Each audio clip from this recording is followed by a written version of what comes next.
Simba, wewe tulikuwa na wewe kwa ile matanga. Wakati Osoro alikuja pale kwa ile matanga. Iko Kisii. Tulikuwa kwa matanga ya nani? Ya mama ya Maadi. Ile kiku ilipea Osoro mpaka Osoro akakaa chini kwa matako yake. Sasa wacha ungwana. Ati sasa umekuwa gavana, umekuwa mungwana, wachana nayo. Hii mambo ya Osoro kuingia kwa mkutano yako na analeta nyokonyoko haiwezi kubalika. Haiwezi kubalika. Na sisi tunataka kusema kama magavana pia, lazima magavana pia waheshimiwe. Na Osoro hawezi kuingia kwa mkutano ya Simba ambayo ilikuwa mkutano ya amani na kuleta vurugu na kukuja na bunduki. Na mpaka sasa hakuna mtu ameita Osoro kuandika statement ama kufanya chochote, na wale watu wote waliumia pale Kisii ni kwa sababu ya Osoro.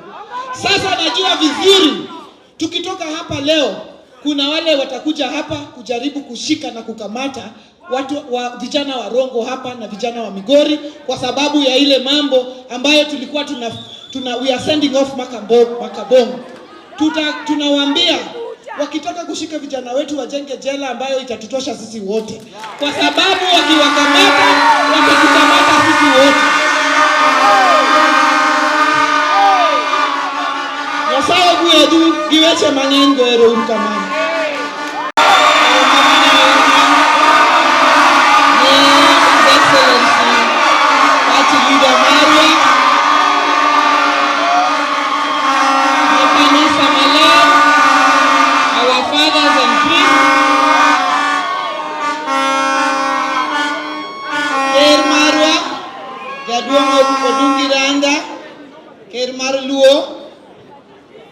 Family Mar the late Philip Makabongo, Mama Felista, Jochama, Mar ODM, Chama Maduong Mogik, south of Sahara and north of River Limpopo, miluongo ni ODM.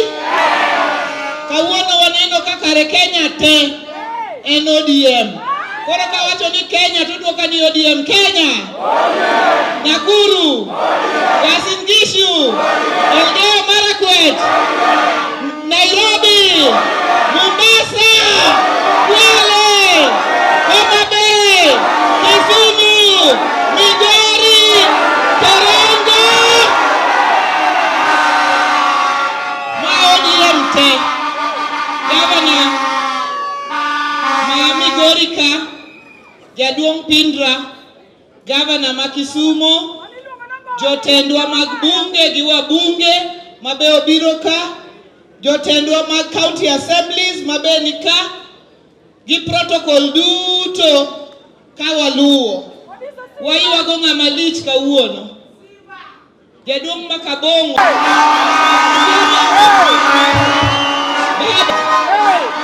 Wasingoni ni jomoko nobiro ka ni gin jouda. Wadwa lao makuma yang ne gichope gine magitimore nade gine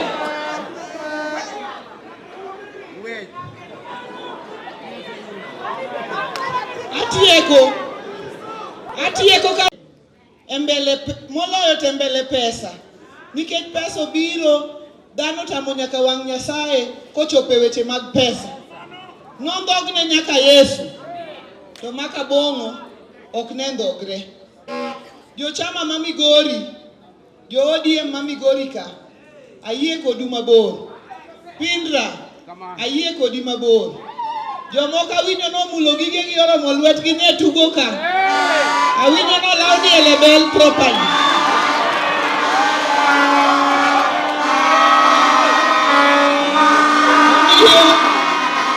Jochama ma Migori, ujo malich, Edi, wayie kodu.